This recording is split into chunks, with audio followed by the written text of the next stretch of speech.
عرابی آیا حضور دی بارگاہ چ، عرابی آ کے آستانہ دے اندر کچھاں دے تھلے کو شے دتی ہے، حضور دے قدماں چ حاضر ہو کے کہندا کہ اگر اللہ دے نبی ہو، سچے نبی ہو تے دس دیو میریاں آستیناں دے تھلے میں کی لے کے آیا۔ حضور نے فرمایا کہ میں اگر دس دیتا تو مسلمان ہو جائیں گا، کلمہ پڑھ لیں گا؟ کہنے لگا بالکل میں کلمہ پڑھ لاں گا۔ حضور نے فرمایا کہ تو آن لگیا ایک جنگل دے وچوں گزر کے آ رہا سے، حضور دا فرمان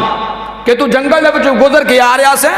تے جنگل دے اندر ایک درخت دے اوتے کبوتر تے کبوتری دا گھونسلہ سی، وہ آلنا بنیا ہویا سی، او دے اندر دو بچے سن، او بچے تو اٹھا لے،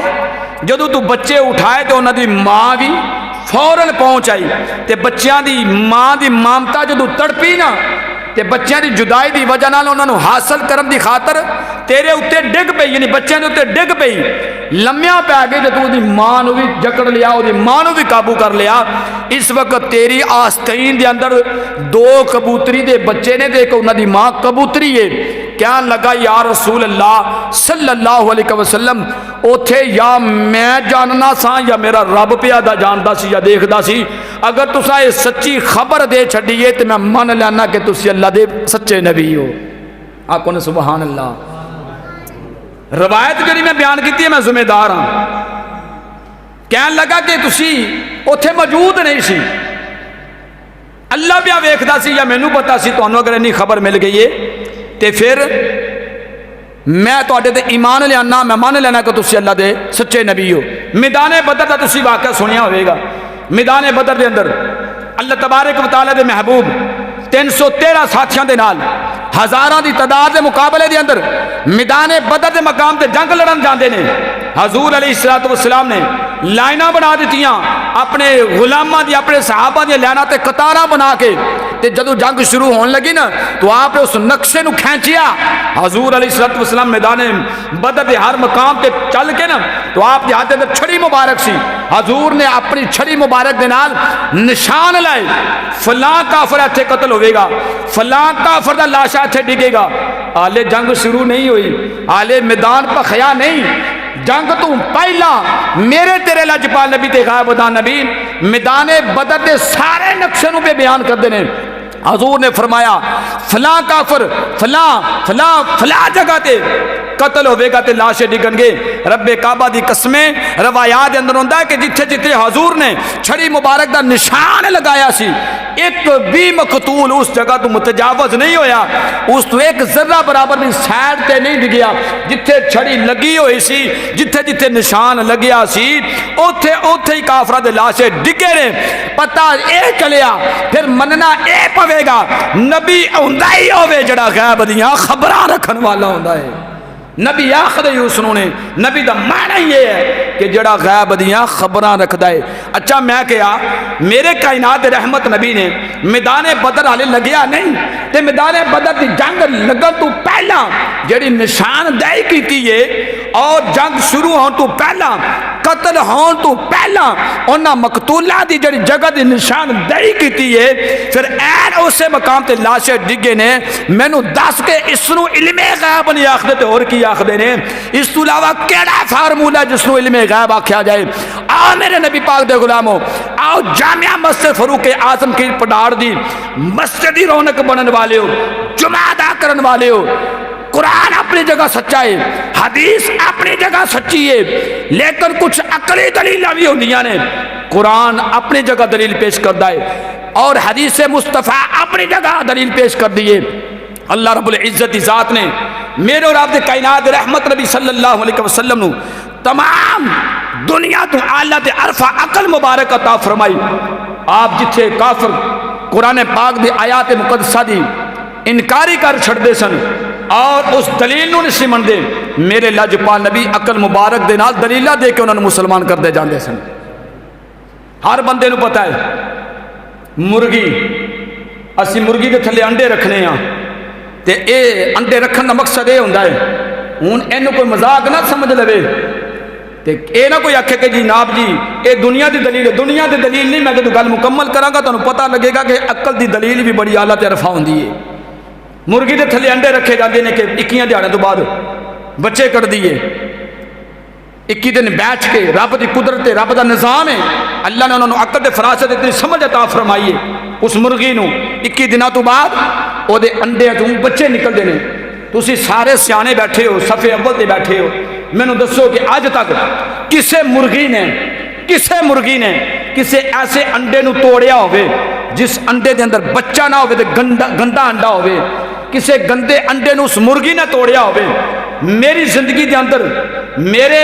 سینس دے مطابق حالے تک انج دا واقعہ نہیں آیا مرغی ہمیشہ اس انڈے نو ٹھوکر مار کے تے توڑ دیے جے دے اندر بچہ زندہ موجود ہوندا ہے انجے گل ہے نا وہ انجے گل ہے نا کار مرغیاں رکھیاں نے انڈے تھلے رکھ کے بچے کڈانے آنا میری زندگی کے اندر نہیں آیا اگر تہاڈی زندگی کوئی انج دا آئے تو دس سکتے ہو کہ مرغی نو اینی خبر ہوندی ہے یہ جڑے 20 انڈے یا 30 انڈے رکھے نے انہاں دے وچوں ٹھکور کے انہاں انڈیاں نو توڑ دیے جنہاں دے اندر بچے زندہ آوندے نے او میں کیا نبی پاک دا کلمہ پڑھن والیا علم غیب تے اعتراض نہ کریا کر اگر میرا رب سونا اس مرغی نو اتنی عقل دے چھڑدا ہے کہ ایک بار والا خول ہے ایک اندر دوسرا سفید خول ہے دوواں پردیاں تو بعد تیسرے پردے تے جڑی مرغی نے ویکھیا کہ بچہ زندہ ہے یا گندا انڈا ہے اگر مرغی اتنا علم جان سکتی ہے دو پردیاں دے اندر دی شے نو جانچ سکتی ہے اللہ دی قدرت کاملہ نال جان سکتی ہے اور رب سونا بھی تمام نبیاں دے سردار نبی کائنات لجپال نبی نو ساری دنیا دا اپنے قدرت کاملہ نال علم غیب عطا فرما سکتا ہے میرا رب تعالی اگر ایک جانور ہو کے اس نو اتنی عقل آ گئی ہے اگر او دا علم اسی مننے ہاں کہ اس نو علم ہے دوما پردیاں دے درمیان شے نو جان دیے تے میں کہ جدی خاطر رب نے زمین و آسمان بنائے نے جدی خاطر میرے رب کائنات نے اس مخلوقات کی تخلیق فرمائی ہے کیا او نبی نہیں جاندا ہے جی میرے بھائی ضرور جانتے ہیں وَعَلَّمَكَ مَا لَمْ تَكُنْ تَعْلَمْ وَكَانَ فَضْلُ اللَّهِ عَظِيمًا سکھا دیا ان کو اللہ نے اپنے علم سے جو وہ نہ جانتے تھے کیونکہ وَعَلَّمَكَ مَا لَمْ تَكُنْ تَعْلَمْ عطا کر دیا وَكَانَ فَضْلُ اللَّهِ عَظِيمًا جو عطا کیا یہ اللہ کو ان پہ فضل عظیم ہوا تھا یہی فضل عظیم ہے کہ اللہ نے اپنے علم سے ان کو علم خاص عطا فرمایا وہ علم غیب کو جانتے ہیں حضرات گرامی آیت مقدسہ کے اندر آتے ہوئے میں نے آپ احباب کے سامنے جو معروضات پیش کی ہیں عمر بن اخطب رضی اللہ تعالی عنہ جناب سیدنا عمر فاروق رضی اللہ تعالی عنہ اور قرآن پاک کی جو آیات مقدسہ عالم الغیب فلا یظہر علی غیبہ احدا الا من ارتضی بالرسول خیال کے کائنات نے غیب کا جاننے والا پہلے اپنا ذکر کیا عالم الغیب غیب کا علم جاننے والا فلا یظہر علی غیبہ کہ اپنے غیب پہ کسی کو مسلط نہیں ہونے دیتا رب کہہ رہا ہے اپنے علم کے بارے میں عالم الغیب فلا یظہر علی غیبہ وہ غیب کا جاننے والا اپنے غیب پہ کسی کو مسلط نہیں ہونے دیتا لیکن آگے کیا فرمایا اب آیت کو آدھا پڑھ کے اس کا ترجمہ سنا دے اگلی آیت نہ پڑھے تو ہمارا قصور تو نہیں نا ہم اگلی آیت میں کیا کریں اب اللہ کی ذات نے اگلی آیت میں کہا الا من ارتضی من رسول اب کہا کہ کسی کو مسلط نہیں ہونے دیتا لیکن سوائے اپنے پسندیدہ اپنے خاص رسولوں کے پتہ یہ چلا کہ اللہ تبارک و تعالی کسی کو اپنے غیب پہ مسلط نہیں ہونے دے رہا لیکن اپنے خاص پسند والے رسولوں کو علم غیب عطا فرما رہا ہے اگر خاص پسندیدہ رسولوں کو میرے رب نے علم غیب عطا فرما دیا تو جو رسولوں کا بھی رسول ہو جو رسولوں کا بھی سردار ہو جو امام الانبیاء بھی ہو جو روح زمین پہ ہو تو تمام نبیوں کی امامت کروائے آسمان پہ چلا جائے تو فرشتوں کی امامت کروائے امام الانبیاء ہو تو اس کے بارے میں کہیں کہ وہ غیب کا علم نہیں جانتے ضرور جانتے ہیں اس لیے کہ میرا رب کا قرآن کہتا ہے عالم الغیب فلا یظہر علی غیبہ یہ اللہ رب العزت کی مقدس کتاب کی گواہی ہے اور دوسرا فرمایا وَعَلَّمَكَ مَا لَمْ تَكُنْ تَعْلَمْ وَكَانَ فَضْلُ اللَّهِ عَلَيْكَ عَظِيمًا تو حضرات گرامی پتہ یہ چلا خالق کائنات کی بارگاہ سے محبوب مصطفیٰ علیہ الصلوۃ والسلام کو یہ شان، یہ مقام، یہ رفعت، یہ عزت جو عطا فرمائی تھی، یہ تمام امام الانبیاء ہونے کی وجہ سے، تمام نبیوں کے سردار نبی تھے اور سب سے آخر میں آئے، تمام نبیوں سے افضل و اعلیٰ مرتبہ اللہ تبارک و تعالیٰ نے عطا فرمایا، اور ساتھ فرمایا کہ لوگوں جہان والوں یہ نہ سمجھنا کہ تم معمولی لوگ ہو، نہیں، یہ نسبت مصطفیٰ کا کمال ہے، یہ شان مصطفیٰ کا کمال ہے۔ جس طرح میرا نبی تمام نبیوں سے افضل و اعلیٰ ہے، اسی طرح میرے نبی کے ساتھ نسبت رکھنے والی ہر چیز افضل و اعلیٰ ہے۔ تو پھر مجھے اور آپ کو مبارک ہے نا کہ ہم بھی تو نبی کا کلمہ پڑھنے والے ہیں، جس طرح ہمارے نبی تمام نبیوں سے افضل و اعلیٰ ہیں، اس لیے ہم جو امت مصطفیٰ ہے یہ تمام امتوں سے نسبت مصطفیٰ کی وجہ سے افضل و اعلیٰ امت ہیں۔ یہ اللہ کے نبی کی نسبت کا کمال ہے۔ تو آج کی جو گفتگو کا عنوان تھا، آج کا جو میرا موضوع تھا، جو آج کی گفتگو کے اندر میں نے اپنے عنوان کو موضوع سخن بنایا تھا، وَعَلَّمَكَ مَا لَمْ تَكُنْ تَعْلَمْ وَكَانَ فَضْلُ اللَّهِ عَظِيمًا، کہ اللہ تبارک و تعالیٰ نے یہ عزتیں، یہ مقام میرے نبی علیہ السلام کو ارشاد فرمائے، سکھا دیا آپ کو جو کچھ آپ نہ جانتے تھے۔ پتہ چلا اگر کوئی کمی تھی، اگر کچھ آپ نہ جانتے تھے تو اللہ نے اپنے علم سے ان کو وہ سکھا دیا تھا۔ وَكَانَ فَضْلُ اللَّهِ عَظِيمًا، یہی تو اللہ کو ان پہ فضل ہوا ہے۔ تو سامعین محترم، نماز قبول ہے لیکن اس کی ایک شرط میرے رب کائنات نے رکھی ہے، روزہ قبول ہوگا، شرط میرے رب کائنات نے رکھی ہے، حج، زکوٰۃ، دیگر آپ کے تمام اعمال اللہ کی بارگاہ میں قبول ہیں، لیکن ایک شرط میرے کائنات کے رب نے رکھی ہے، فرمایا جس کے دل کے اندر میرے محبوب کی محبت نہیں ہوگی، جو میرے محبوب کے ساتھ بغاوت کرے گا، اس کی تمام عبادات اس کے منہ پہ مار دی جائیں گی۔ اگر چاہتے ہو اللہ تم سے راضی ہو جائے، قل ان کنتم تحبون اللہ فاتبعونی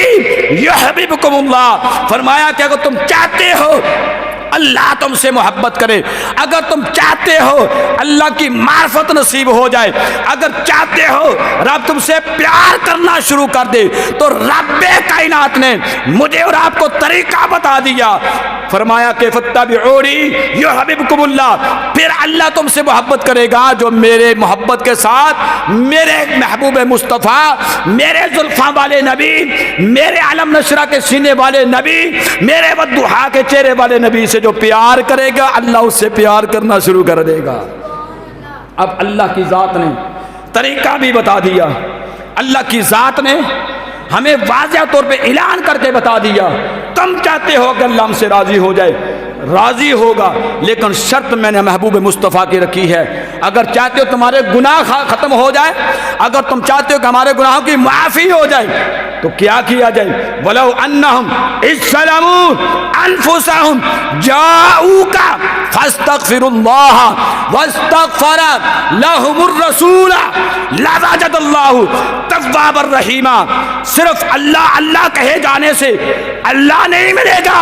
اللہ نے جہاں اپنا ذکر کیا ساتھ اپنے محبوب کا ذکر کر دیا، فرمایا جب گناہگار ہو جاؤ، اپنے جانوں پہ ظلم کر بیٹھو، تم چاہتے ہو بخشے جائے، تم چاہتے ہو ہماری مغفرت ہو جائے، تو رب نے کہا طریقہ میں بتاتا ہوں، اللہ کیا طریقہ ہے؟ وَلَوْ أَنَّهُمْ إِذْ ظَلَمُوا، جب ظلم کر بیٹھو، أَنفُسَهُمْ جَاءُوكَ فَاسْتَغْفِرُوا اللَّهَ وَاسْتَغْفَرَ لَهُمُ الرَّسُولَ لَوَجَدَ اللَّهَ تَوَّابًا رَحِيمًا، تمہارے گناہ معاف ہوں گے، لیکن معافی مانگنے کا طریقہ تمہارا یہ ہونا چاہیے، پہلے میرے محبوب مصطفیٰ کی در پہ چلے جاؤ، پہلے کالی کملی والے کے دروازے پہ چلے جاؤ، پہلے آمنہ کے لال کے دروازے پہ گر جاؤ، میرے محبوب کے دروازے پہ جانا تمہارا کام ہوگا، وہاں پہ ہاتھ پھیلانا، وسیلہ مصطفیٰ دینا، صدقہ مصطفیٰ دینا، جب تم میرے نبی کے دروازے پہ جا کے میرے نبی کا وسیلہ دو گے،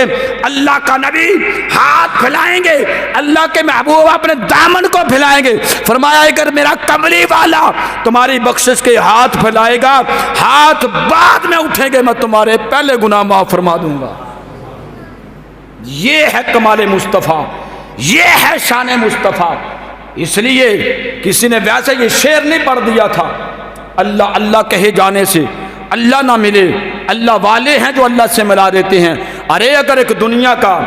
ولی اتنی شان اور طاقت رکھتا ہے تو اس ولی کے اوپر بھی تو ایک نبی ہے نا جو نبیوں کا سردار ہے، یہ تو ان کے غلام ہے نا، یہ تو ان کی چوکٹ کی نوکری کرنے والے ولی ہے نا، تو ان کی یہ شان ہے تو جس کی خاطر کائنات کی تخلیق کی گئی، جس نبی کے امت میں پیدا ہونے کے لیے خود نبیوں نے التجائیں کی، مناجات کیے، گڑ گڑا کے اللہ کی بارگاہ میں دعائیں مانگتے رہے، اللہ اس نبی کی امت میں ہمیں پیدا فرما دے۔ ہمیں تو مانگنے کی ضرورت بھی نہیں پڑی، اللہ نے اس نبی کی امت میں ہمیں پیدا فرما دیا۔ تو اگر ایک ولی اللہ تک پہنچا سکتا ہے تو پھر ماننا پڑے گا کہ جس در مصطفیٰ سے اس ولی کامل نے وہ نور مصطفیٰ لے کر، فیض مصطفیٰ لے کر تمہیں رب تک پہنچایا ہے، اگر تم اس کمری والے کے دروازے پہ گر جاؤ تو تمہیں حقیقی طور پہ رب بھی عطا ہو جائے گا، رب کی معرفت بھی نصیب ہو جائے گی، رب کی قربتیں بھی نصیب ہو جائیں گی۔ وَعَلَّمَكَ مَا لَمْ تَكُنْ تَعْلَمْ وَكَانَ فَضْلُ اللَّهِ عَظِيمًا، فرمایا کہ سکھا دیا آپ کو جو آپ نہ جانتے تھے، یہی اللہ کا آپ پہ فضل عظیم ہے۔ اللہ کی بارگاہ میں اس دعا کے ساتھ آج کی گفتگو کا اختتام کرتے ہیں، آج کی گفتگو کو وائنڈ اپ کرتے ہیں کہ یا رب العالمین تیری عطا کردہ توفیق سے ہم نے جو کچھ کہا، آپ احباب نے جو سنا، یہ تیری توفیق تھی۔ صحیح معنوں میں جہاں ہم تیری توحید کو مانتے ہیں، جہاں ہم اللہ تیری بارگاہ میں سجدہ ریزی کرتے ہیں، وہاں پہ ہمیں عشق مصطفیٰ کے اندر رہ کر، محبت مصطفیٰ کے اندر رہ کر اس عبادت کو ہمیں کرنے کی بھی توفیق عطا فرمائے۔ اللہ کے نبی کی محبت میں ہمیں یہ زندگی مکمل کرنے کی توفیق عطا فرمائے۔ آمین۔ وآخر دعوانا ان الحمد للہ رب العالمین۔